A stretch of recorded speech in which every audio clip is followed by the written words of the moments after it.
बेटा insurance company, इसकी चर्चा करेंगे। इंश्योरेंस कंपनी बच्चे दो प्रकार की होती है। अगर हम मोटी मोटी बात करें,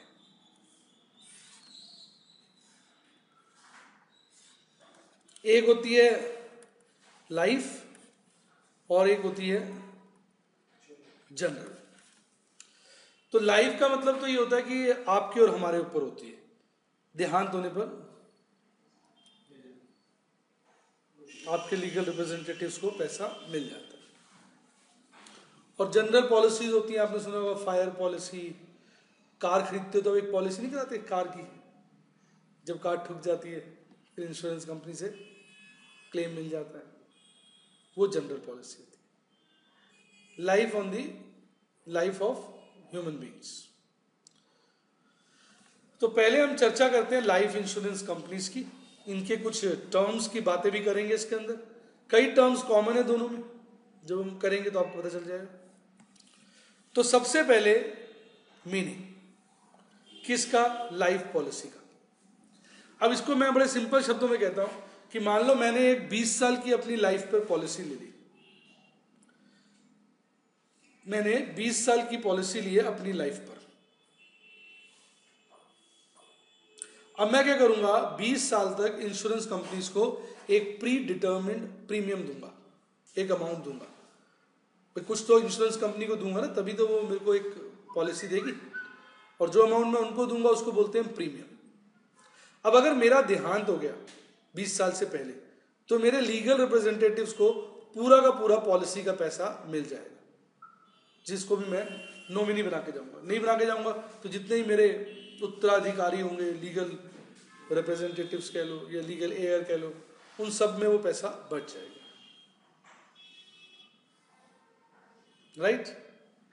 या अगर मेरा देहांत नहीं होता है, मैं 20 साल तक जिंदा रहता हूं, तो 20 साल बाद मुझे वो पैसा मिल जाएगा। तो जो पैसा मुझको मिलेगा या मेरे डेथ पर मेरे परिवार वालों को मिलेगा, उसको हम बोलते हैं मैच्योरिटी वैल्यू। क्या बोलते हैं? और जो पैसा हम हर साल इंश्योरेंस कंपनी को देंगे उसको बोलते हैं प्रीमियम। तो मैं थोड़ा पढ़ के सुना देता हूं। These companies are engaged in undertaking life policies. Here, a policy is taken by the holder who pays regular, normally yearly होता है, monthly भी दे सकते हैं, regular premium. The maturity amount of the policy is given to any one of the following, is given on any of the following events, whichever is earlier. Death of policy holder. Here the amount is given to the person who is nominated by the policy holder. Second, expiry of the tenure of the policy. Here the amount is given to the policy holder. मतलब अगर tenure से पहले मर गया तो legal representatives को मिल जाएगा, जिंदा रहा तो टेन्योर खत्म होने पर पॉलिसी होल्डर को मिल जाएगा। कैसा लगा? इंश्योरेंस प्रीमियम ये वो अमाउंट है जो पॉलिसी होल्डर इंश्योरेंस कंपनी को देता है ताकि पॉलिसी जिंदा रहे। आइए पढ़ के सुनाता हूं। This is the amount paid by the policy holder every year to keep his policy alive, जिंदा रहे policy. Non payment of insurance premium attracts discontinuance of the policy. In this case the holder is entitled to receive the surrender value if any. अगर वो premium नहीं देगा तो उसकी policy खत्म हो जाएगी और उसको सरेंडर वैल्यू अगर बनती है तो मिल जाएगी। सरेंडर वैल्यू क्या होती है थोड़ी देर में चर्चा करूंगा, एक एक करके हौले हौले। Insurance premium clear? क्या होता है बेटा इंश्योरेंस प्रीमियम? सर जो होल्डर अपने पॉलिसी को मतलब जिंदा रखने के लिए, वेरी नाइस, होल्डर पॉलिसी को जिंदा रखने के लिए इंश्योरेंस कंपनी को देता। एन्युटी, इसके लिए आप इसको प्रीमियम समझ सकते हैं। इसमें क्या होता है कि इंश्योरेंस कंपनी जो होल्डर होता है, पॉलिसी होल्डर होता है, उसको एक एनुअल पेमेंट ग्रांट कर देती है। जैसे सपोज मैं सोचता हूँ यार मैं 10 साल और काम करूंगा, फिर मैं थोड़ा रिलैक्स होना चाहता हूँ, रिटायर्ड होना चाहता हूँ, करूँ ना करूँ, तो मैं इंश्योरेंस कंपनी से एक एन्युटी की पॉलिसी ले लूंगा। जिसके अंतर्गत 10 साल बाद हर साल या उसको महीने में भी कन्वर्ट कर देते हैं, इंश्योरेंस कंपनी मुझे पैसा देती रहेगी जब तक मैं जिंदा हूं। इसके लिए मुझे इंश्योरेंस कंपनी को पहले कुछ साल पैसा देना पड़ेगा। जैसे मैं 10 साल बाद चाहता हूं तो 10 साल तक मैं दूंगा, उसके बाद इंश्योरेंस कंपनी मुझे देगी। पेंशन पॉलिसी की तरह होगी ना।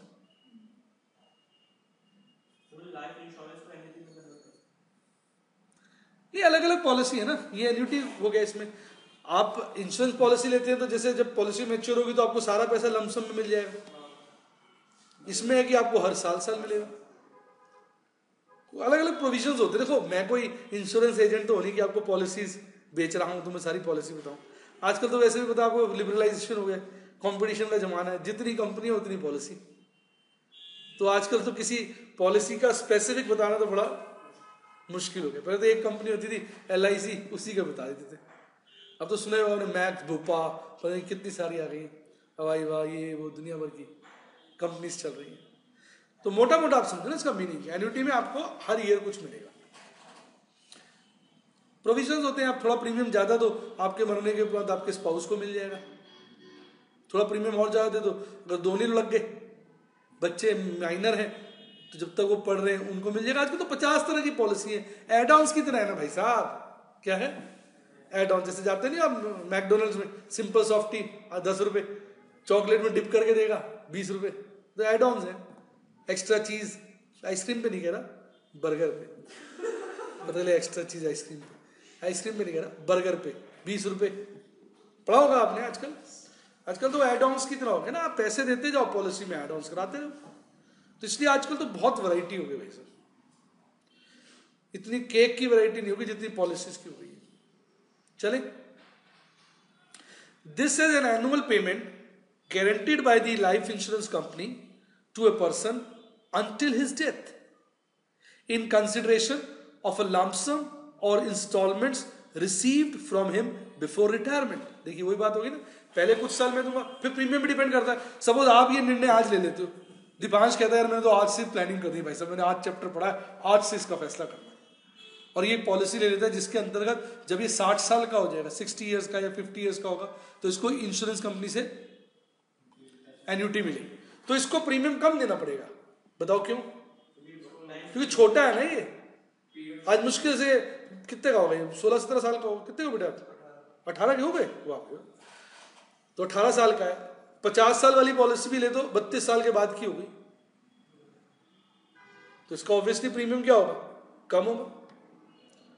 अब मैं 47 का हो गया हूं, अब मैं 60 की सोचूं, 60 के बाद वाली पॉलिसी लूं, तो मैं तो 13 साल ही दूंगा ना प्रीमियम, तो ऑब्वियसली मेरा प्रीमियम ज्यादा होगा। फिर ये डिपेंड भी करता है, मैं 60 के बाद के लिए ले रहा हूं तो प्रीमियम कम होगा, 50 के बाद के लिए लूंगा तो प्रीमियम ज्यादा होगा। क्योंकि भाई 50 के बाद से जो लेना शुरू कर देगा तो वो तो ज्यादा समय इंश्योरेंस कंपनी का खून चूसेगा। लाइफ एक्सपेक्टेंसी की बात होती है ना। अब कोई पॉलिसी ले कि भाई साहब जब मैं 100 साल का हो जाऊंगा तब मुझे देना शुरू करना, तो उसका प्रीमियम तो ना के बराबर होगा, क्योंकि इंश्योरेंस कंपनी को पता है ना ये 100 साल का होगा, ना प्रीमियम और ना एन्युटी देना पड़ेगा। बहुत सारी बातें होती है इसके अंदर। बाकी ये तो मैं जोक की तरह आपको बताया कि लॉजिक बताने की कोशिश करी। जितना अर्ली आप चाहोगे आपकी एन्युटी स्टार्ट हो उतना प्रीमियम ज्यादा होगा, जितना लेट चाहोगे उतना प्रीमियम कम होगा, जितने जल्दी ये पॉलिसी स्टार्ट करोगे उतना प्रीमियम कम होगा, जितनी लेट शुरू करोगे उतना प्रीमियम ज्यादा होगा। ये तो व्यवहारिक लेन देन की बात है। कैसा लगा? और ये पैसा आप एक मुश्त में भी दे सकते हो और थोड़ा थोड़ा भी दे सकते हो। चले, the lump sum received is income and the annual payment called annuity is an expense to the insurance company। जो शुरू में इंश्योरेंस कंपनी को मिलेगा वो इनकम है, और बाद में जो इंश्योरेंस कंपनी देगी वो खर्चा है। कैसा लगा? सोच लीजिए। श्योर। अब इंश्योरेंस, इसका कॉन्सेप्ट समझिए। देखिए ये है ABC इंश्योरेंस कंपनी, ये है XYZ इंश्योरेंस कंपनी। एग्जाम्पल समझा, ABC कंपनी एग्जाम्पल है जस्ट समझने के लिए।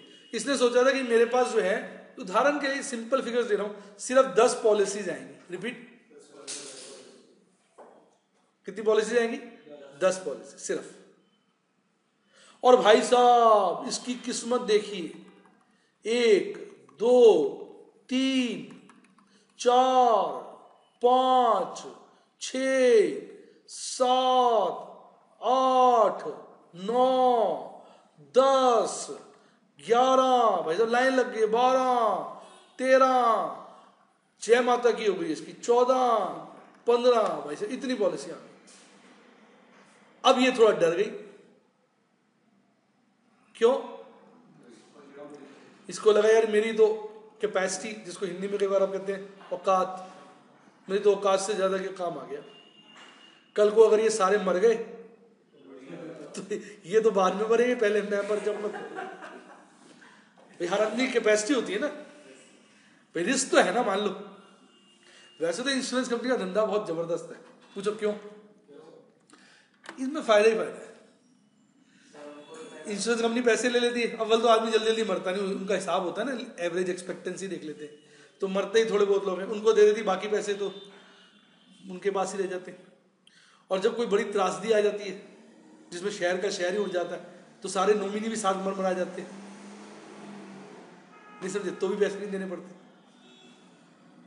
समझो नहीं बात को? तो वैसे बड़ा कैश सरप्लस बिजनेस है। तो सर एक्ट ऑफ बोर्ड में जैसे वो कहते हैं ऐसा कुछ नहीं मिलता किसमें? अर्थक्वेक वगैरह में नहीं मिलता है ना, अर्थक्वेक में पूरा घर ही तबाह हो गया, सारे लोग ही मर गए, तो पॉलिसी लेने कौन जाएगा? एक आदमी के 2 बच्चे थे, एक बीवी थी, तो अकेला खुद था, 4 हो गए। भाई साहब तूफान आ गया, सुनामी आ गया, वो बह गए, सारे के सारे मर गए। आदमी ने पॉलिसी ले रखी थी 2 करोड़ की, अब वो देने इंश्योरेंस कंपनी ऊपर थोड़ी जाएगी, तो फिर मिल ही जाएगा।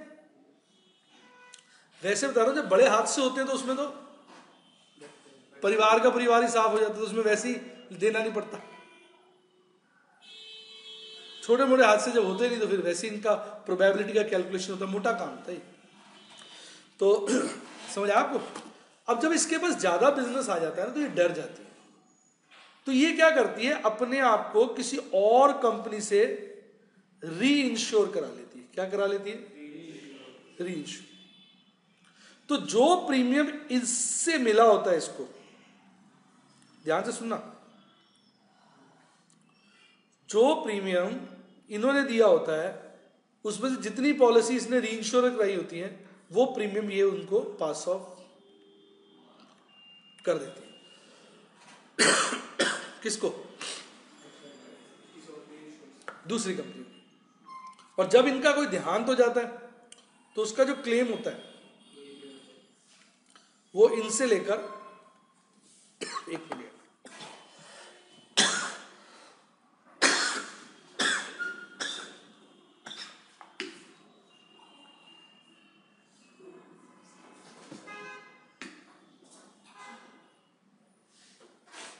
सॉरी, तो अगर देहांत हो जाता है तो वो क्लेम का पैसा इंश्योरेंस कंपनी दूसरे से लेकर किसको देती है? Policy holder.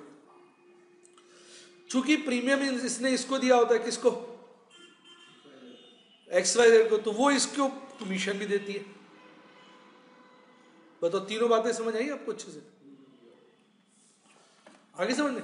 भाई नॉर्मल कोर्स में तो क्या है, जैसे मैं ABC लिमिटेड हूं, तुम लोगों ने मेरे पास पॉलिसी कराई, तुमने मुझे प्रीमियम दिया, मैंने अपने एजेंट को कमीशन दिया जो तुम्हारा बिजनेस मेरे पास लेके आया। अब जब भी तुम्हारी पॉलिसी मैच्योर होगी मैं तुम्हें क्लेम दे दूंगा, हाँ कि ना? क्या दे दूंगा? क्लेम दे दूंगा। लेकिन अगर मुझे लगा मेरे पास बिजनेस ज्यादा आ गया, मैं डर गया, तो मैं तुम्हारी कुछ पॉलिसीज किसी और कंपनी के पास री इंश्योर करा दूंगा। तो तुमसे जो प्रीमियम मिला होगा मुझे, मैं उसको दे दूंगा, बदले में वो मुझे कमीशन देगी क्योंकि मैंने उसको बिजनेस दिया, जैसे मैं अपने एजेंटों को देता हूं। नहीं समझ आया? और जब भी तुम्हारी पॉलिसी मैच्योर होगी उसका पैसा मैं उस कंपनी से लेके तुम्हें दे दूंगा। मैं तो जस्ट माध्यम बन के रह जाऊंगा ना। कैसा लगा?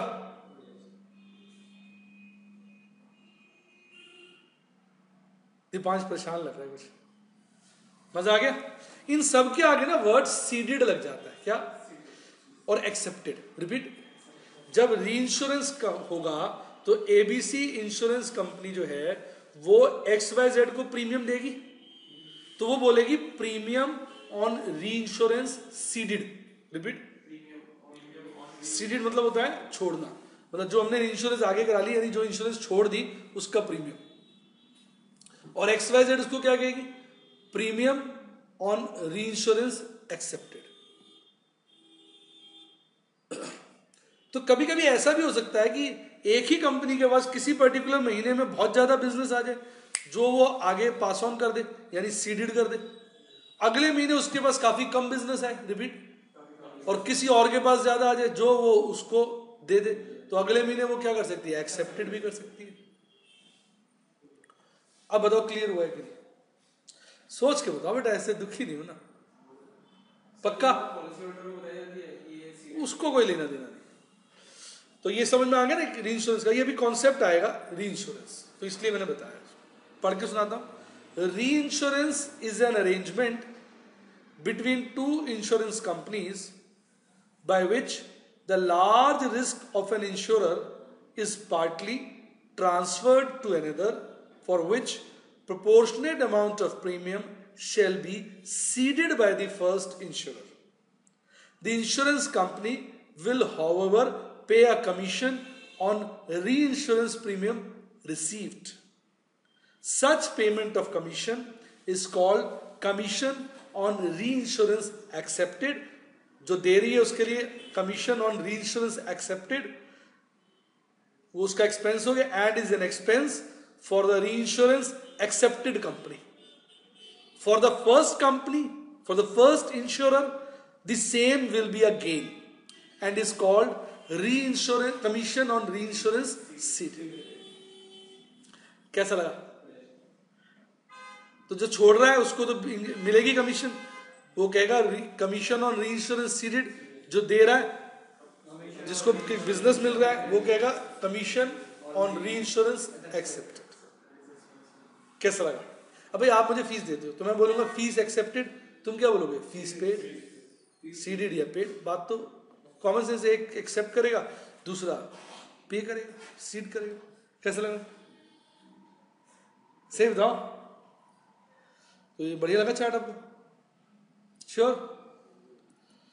अब सरेंडर वैल्यू होता क्या, जैसे आपने पॉलिसी ली, कुछ समय तक आपने पॉलिसी का प्रीमियम दिया, फिर आपका मन ही नहीं है, आप कह रहे यार मैंने पॉलिसी कंटिन्यू नहीं करनी, मैं तो मर ही नहीं रहा, फायदा ही नहीं लग रहा, मन में विचार बदल गया नहीं, या आपने बीवी के नाम से ली, बीवी से आपकी बनती नहीं है, आप ऊपर से आपको भय आ गया मन में, भाई साहब ये तो रोज जाके मंदिर में कहते हो कि प्रभु इनको उठा लो, प्रभु इनको उठा लो, क्यों?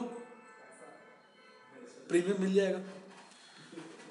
तो आपका विचार बदल गया, आपका भैया मेरे तो इंश्योरेंस क्या करानी है, खत्म करानी है।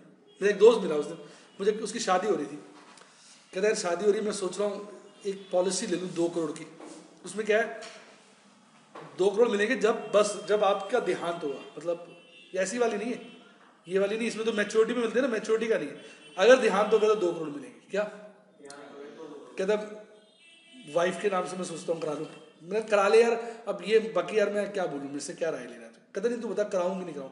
मैंने कहा अराउंड 40 ईयर्स का है, रिसेंटली उसकी मैरिज लेट हुई। मैंने कहा मैं इसमें कुछ नहीं कह सकता, अब तेरी वाइफ बहुत लक्की हो, मैं क्या कह सकता, नहीं समझा? मैंने कहा मतलब फाइनेंशियली बहुत लक्की हो, तेरे कराते ही तो निकल जाए, उसके भाग्य से तेरा काम हो जाए। वो डर गया, उसने कराई नहीं, किसी के भाग्य में लॉटरी लिखी है 2 करोड़ की, और मैंने पॉलिसी करा ली उसको नॉमिनी बना के, तो उसका तो भाग्य चल गया, मैं लुढ़क गया। वो तो बड़ा भाग्यशाली है, मेरा पत्ता साहब। नहीं, ये भी तो एक व्यू पॉइंट है, ये तो एक व्यू पॉइंट है। नहीं शादी हो रही है, लड़की तो बड़ी भाग्यशाली, बस अब शादी होती 2 करोड़ की लॉटरी लग गई। मैंने कहा यार कहीं तेरी बीवी को चेक कर ले, क्या बता बहुत भाग्यशाली हो पैसे के मामले में, तेरे पॉलिसी लेते उसकी लॉटरी लग जाए। तो बड़ा चक्कर है भाई, बड़ा चक्कर है। चलिए साहब, तो आपका मन विचार बदल गया जैसे, तो आप पॉलिसी सरेंडर करा देते हो तो आपको कुछ पैसे मिल जाते हैं।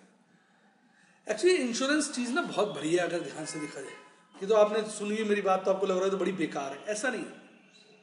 वो मैंने एक अलग एग्जाम्पल दे दिया, वो अलग एक सोच है। वैसे इंश्योरेंस बहुत अच्छा है। देखो एक व्यक्ति बहुत गरीब है और वो घर चला रहा है, ओनली अर्निंग मेंबर है। कल को वो लुढ़क गया, वो तो वैसे लुढ़क जाएगा, बाकी उसकी याद में लुढ़क जाएंगे, खाने पीने को नहीं होगा, बच्चे तबाह हो जाएंगे, पढ़ाई खत्म।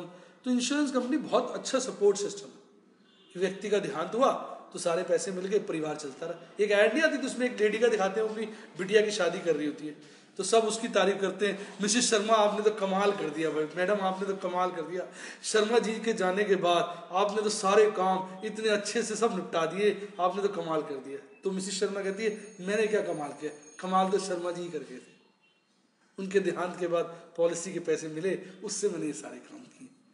तो कमाल करने वाले कौन थे? शर्मा जी थे। अब इसको मजाक में ले लो या सीरियसली ले लो। सीरियसली ये है कि देखो पॉलिसी नहीं होती तो कितना मुश्किल हो जाता। पॉलिसी के बड़े अच्छे हैं। और एक इंस्टेंस बताता हूँ, बड़ा अच्छा इंस्टेंस है। आजकल जब कोई घर लेता है ना आदमी, उसका लोन लेता है, तो इंश्योरेंस कंपनी वाले ना उसका इंश्योरेंस करा देते हैं। लॉजिक, उसका लॉजिक देखो कितना जबरदस्त है। आपने लोन ले लिया 1 करोड़ का और आपने इंश्योरेंस पॉलिसी ले ली 1 करोड़ की। अब आप उसका मंथली प्रीमियम दे रहे हो ना, कल को आप मर गए तो प्रीमियम तो दे नहीं पाओगे, आप तो मर गए। फिर इंश्योरेंस कंपनी, लोन वाली कंपनी आ जाएगी, भाई सब लोन दो, बच्चे कह रही है हमारी तो कमाई नहीं है, कहीं कोई बात नहीं घर बेच दो, घर बिकेगा, बच्चे बेचारे सड़क पे आ जाएंगे। तो अगर इसकी साथ ही वो इंश्योरेंस पॉलिसी करा देते कि अगर मान लो जो बोरोवर है उसका देहांत हो गया तो उतने ही पैसे इंश्योरेंस कंपनी से आ जाएंगे, वो किसके पास चला जाएगा? लैंडिंग बैंक के पास, लोन उतर जाएगा और घर उस व्यक्ति का आखिरी तोहफा हो जाएगा अपने बीवी बच्चों के लिए, जिसके ऊपर उनको कुछ देना नहीं पड़ेगा। ऐसी ऐसी भी पॉलिसीज बन गई। ये सोशल एक्चुअली प्रोटेक्शन के लिए सबसे बड़ी बात है। पॉलिसी किस काम के लिए?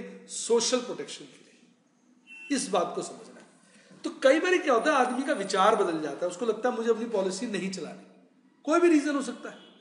तो जब वो पॉलिसी डिसकंटिन्यू करता है तो उसको कुछ पैसे मिल जाते हैं, उसको हम सरेंडर वैल्यू बोलते हैं। मैंने इसलिए बताया कि आपको अगर क्यों मिल रहे हैं पैसे, पॉलिसी डिसकंटिन्यू कर रहा, ठीक है, एग्रीमेंट था, डिसकंटिन्यू कर दिया, क्यों मिले पैसे?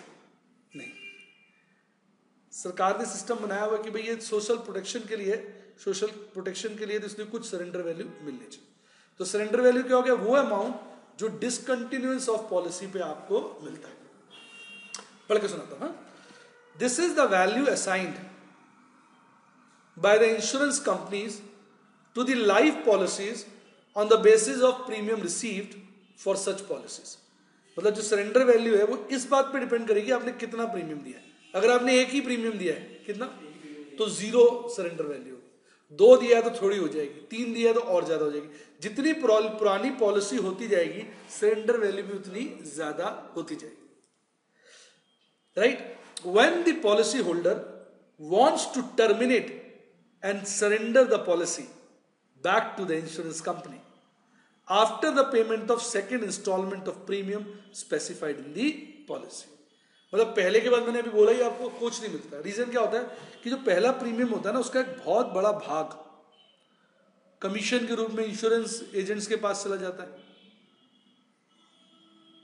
एडमिनिस्ट्रेशन खर्चे भी हो जाते हैं। तो इसलिए पहले प्रीमियम के बाद तो आपको कुछ नहीं मिलता, पर दूसरा प्रीमियम देना शुरू कर दोगे ना उसके बाद सरेंडर वैल्यू बननी शुरू हो जाएगी। कैसा लगा बताइए? बाकी मैं फिर बोल रहा हूं, आजकल पॉलिसी टू पॉलिसी चलता है सब कुछ। मैं जो भी बता रहा हूं ये नॉर्मल और जनरल बातें बता रहा हूं, पर आजकल ढेर प्रकार की पॉलिसीज आ गई है। किसी में सरेंडर वैल्यू ना हो, आके मेरे से आप झगड़ा करो, सर आपने तो कहा तो होती है। ये कोई गारंटी नहीं है मेरी तरफ से, ये डिपेंड करता है पॉलिसी टू पॉलिसी। क्योंकि आजकल कंपटीशन का जमाना आ गया ना बेटे, बड़ी अजीब अजीब पॉलिसीज आ गई। तो ऐसी पॉलिसी भी आ गई है, LIC नहीं बता रहा हूँ, जनरल बता रहा हूँ, मेडिक्लेम की। आप बीमार हो जाते हैं तो जितने दिन हॉस्पिटल में रहेंगे ना, वो कहते हैं जितने दिन आप हॉस्पिटल में रहोगे तो आप बिजनेस नहीं कर पा रहे, कोई काम नहीं कर पा रहे, तो जितना आप कमाते हैं उसके हिसाब से मान लो 2000 रुपये पर डे भी मिलेगा आपको। यानी आपकी टांग टूट गई, 6 दिन के लिए आप अस्पताल में, तो आपकी 2000 रुपये पर डे के हिसाब से आमदनी भी शुरू हो गई। नहीं मेरी बात समझ में आ रही? तो नाना प्रकार की पॉलिसीज है। चले, where the policy holder defaults in paying the premium after the second installment, the insurance company shall give an option to such policy holder to surrender the policy or to get them fully paid up. Fully paid up मतलब ये है कि जैसे आपने 1 करोड़ की policy ली, आपने 20 premium दे दिए, अब करो जी मैं आगे नहीं दे सकता, मेरी पॉलिसी कैंसिल कर दो, तो या तो वो आपको कुछ पैसे दे देंगे, पॉलिसी खत्म हो जाएगी, या वो क्या करेंगे उस पॉलिसी का अमाउंट कम कर देंगे। 1 करोड़ की है ना, एग्जाम्पल के लिए उनका अपना फॉर्मूला है, वो कहते हैं ठीक है आपकी 15 लाख की पॉलिसी होगी, अभी कितने की, अब ये 15 लाख आपको जब पॉलिसी मैच्योर होगी तब मिल जाएंगे। मैच्योरिटी कब होगी, अगर देहांत हो गया या वो जो उसका टाइम होगा। आगे बात समझ, तो इस तरह से उसको बोलते थे, फिर हमने उसको क्या करा लिया, फुली पेड अप। यानी जब फुली पेड अप कराओगे तो मैच्योरिटी का अमाउंट क्या हो जाएगा, कम, या पॉलिसी खत्म कर दो, सरेंडर वैल्यू ले लो। कैसा लगा बेटा? एक्चुअली इंश्योरेंस पॉलिसी में आपको ब्याज से काफी कम मिलता है, बड़ा कम ब्याज मिलता है ओवरऑल अगर आप देखो, यानी अगर आप जिंदा रहो ना तो आपको ब्याज काफी कम मिलता है। यानी जितना प्रीमियम आप इंश्योरेंस कंपनी को देते हो उतना प्रीमियम अगर आप बैंक में जमा करो तो आपको ज्यादा मिलेगा पैसा। लेकिन इसमें एक सबसे बड़ी बात यह है ना कि अगर बीच में देहांत हो गया तो पूरा का पूरा पैसा मिल जाता है ना, किसको, नॉमिनीज को, उनका तो जीवन सुरक्षित हो जाता है ना भाई साहब। ये सब सोचने की बात है, कोई व्यक्ति नहीं चाहेगा ना कि मेरे बाद मेरे बच्चे, मेरे बीवी जो है बिल्कुल ही सड़क पे आ जाए, मोहताज हो जाए। पुरानी पिक्चर नहीं देखते थे, एक व्यक्ति का देहांत हो गया, उसके 20 बच्चे भीख मांग रहे हैं। आजकल मूवीज में कहाँ आता है ऐसा, इस तरह की चीज आजकल कहाँ आती है? आजकल मान के चलते हैं लोग एजुकेटेड है। बाहर विदेशों में तो कई जगह पॉलिसी हर एक का लेना कंपलसरी, गवर्नमेंट भी करती जा रही है, गरीबों के लिए गवर्नमेंट कहती है हम प्रीमियम देंगे तुम्हें, पॉलिसी इतने की मिलेगी। सोशल स्कीम होगी ना, कि गवर्नमेंट वो प्रीमियम किसको देती है, इंश्योरेंस कंपनीज को। कैसा लगा और बोलूं, काफी है क्लियर। अब क्लेम हो गया वो पैसा जो इंश्योरेंस कंपनी किसको देगी, पॉलिसी होल्डर्स को। तो क्लेम के अराइजल के या क्लेम खड़े होने के 2 पॉइंट ऑफ टाइम होते हैं, एक डेथ, दूसरा टेन्योर। राइट जी, अब जरा पढ़ के सुनाइए। सरेंडर वैल्यू पढ़ दिया था मैंने आपके लिए, इसको ही पढ़ देता हूं। Claim means the amount payable by the insurance company to the policy holder on the happening of the event causing the risk covered under the insurance policy. जो भी मतलब आपने जो इवेंट है जिसपे आपका रिस्क कवर होना था वो इवेंट हो जाएगा तो आपको पैसे मिल जाएंगे। While preparing revenue account, the actual claim accepted by the insurance company during the year should be taken into consideration and not the claim settled. कह रहा है भाई कंजर्वेटिव अप्रोच लगाओ। क्या लगाओ? तो जब आप अपना रेवेन्यू अकाउंट बनाओगे तो क्लेम रूपी खर्चों में आपने सिर्फ वो क्लेम्स के पैसे नहीं जोड़ दिए जो आपने सेटल कर दिए, बल्कि वो भी जोड़ लो जो क्लेम आ गए हैं, अभी आपने फैसला नहीं किया। नहीं समझे आप? भाई बंदे का ध्यान तो उसने क्लेम फाइल कर दिया, अभी आपने उसको पास नहीं किया। ये थोड़ी लाएंगे आपने थैला लेके बैठे हो, जो आदमी आएगा मेरे पिताजी मर गए, ये लो जी क्लेम, उसने पैसे दे दिए, चेक भी तो करेगा कि केस जेन्युइन है कि नहीं। ऐसे थोड़ी पैसे पकड़ा देते। अजनबी पिक्चर नहीं देखी आपने? देखिए किसकी थी? अक्षय कुमार, करीना कपूर, बिपाशा बासु, बॉबी देओल। याद है? उसमें वही तो करता है, अपनी वाइफ का मर्डर कर देता है, वो उसका क्लेम का ही तो चक्कर था सारा सारा, इसको याद ही नहीं। चेक करता है वो, अल्टीमेटली पकड़ा जाता है, उसको क्लेम भी मिल जाता है, याद हो, वो पैसा ट्रांसफर भी कर लेता है, फिर वो बैंक से इमीडिएटली लास्ट में ट्रांसफर कराता है। कौन सी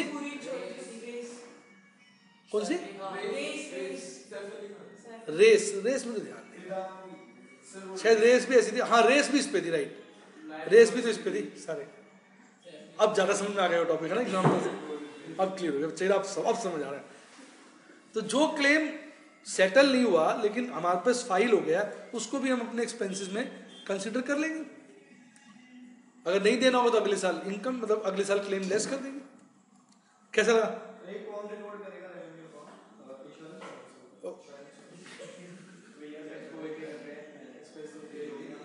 बड़ी रेवेन्यू अकाउंट जो है इंश्योरेंस कंपनी बनाती है।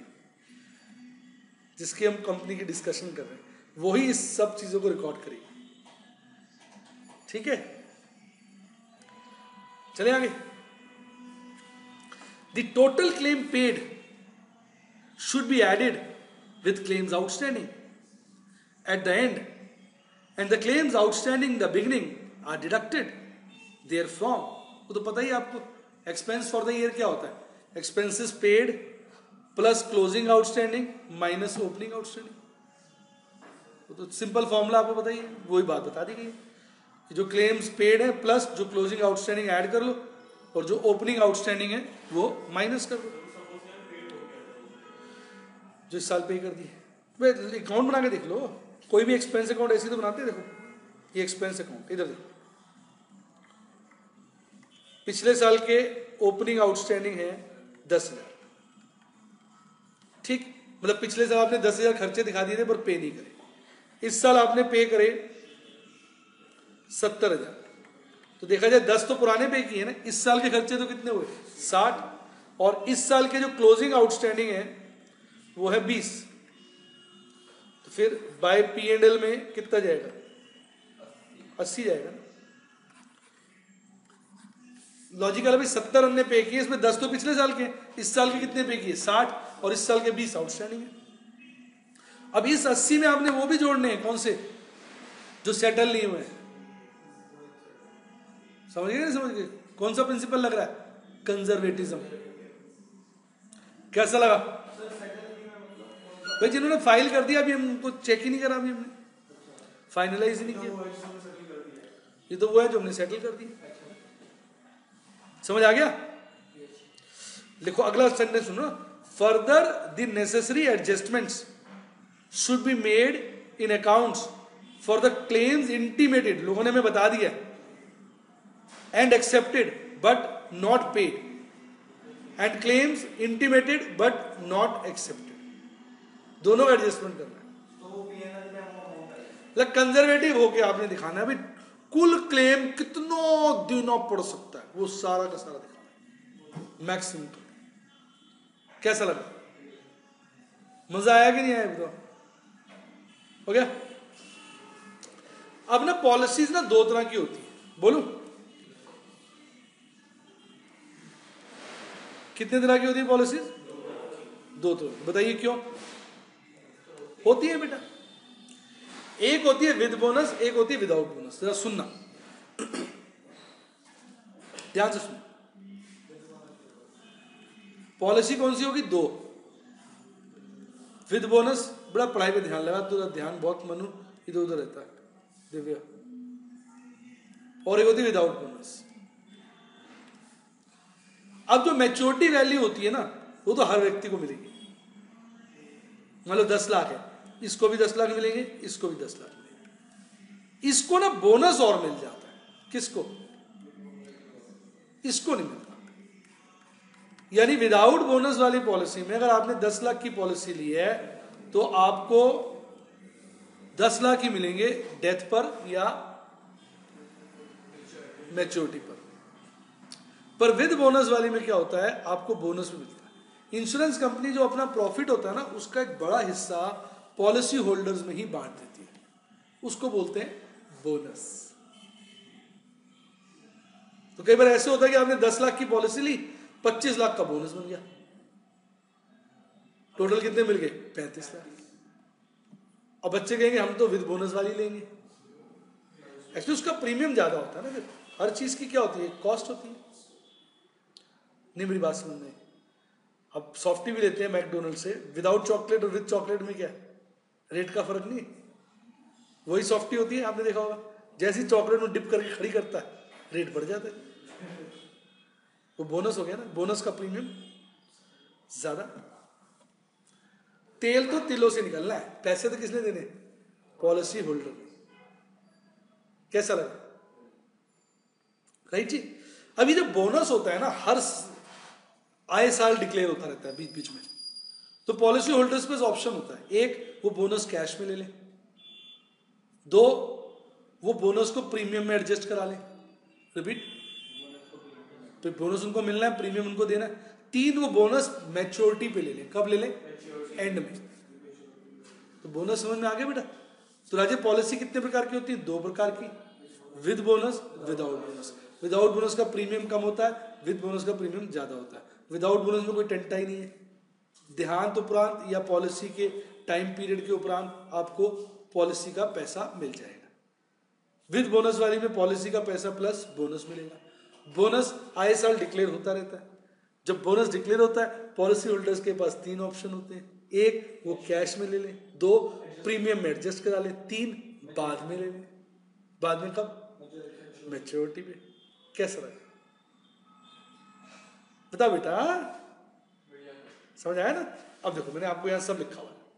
There are 2 types of policies. First with bonus, second without bonus. With bonus, the premium of such policy is more than that of others. That of others मतलब without bonus. Such people get bonus out of profits earned by the insurance companies. Bonus can be given in many forms. First, in cash. Insurance company दे देगी bonus account debit to cash. In adjustment / reduction of premium. Bonus मतलब मैं insurance company हूं, मैंने आपको 2000 bonus देना है और 5000 premium लेना है। मैं कहूंगा 2000 बोनस आपका प्रीमियम में एडजस्ट हो गया, अब आप मुझे 5 मत देना, 3000 दे देना, 2 तो एडजस्ट हो गए। तो फिर हम क्या करेंगे? बोनस डेबिट टू प्रीमियम 2000, यानी बोनस का अमाउंट प्रीमियम बन गया। बोनस खर्चा हो गया, प्रीमियम इनकम हो गई, और बाद में आप मुझे कितना दोगे? 3000। तो मैं एंट्री क्या करूंगा? बैंक टू प्रीमियम 3000, तो टोटल प्रीमियम 5 नहीं हो गया? कैसा लगा? दूसरा ये है कि आप उसको बाद में ले लेना। कब ले लेना? बाद में। फिर एंट्री कब होगी? जब देंगे तब होगी, अभी थोड़ी होगी। सही बताइए, मजा आएगा? एक एक बात मैंने आपको पढ़ के भी समझाई है, अपनी भाषा में भी समझाई है। पूरा क्लियर हुआ है?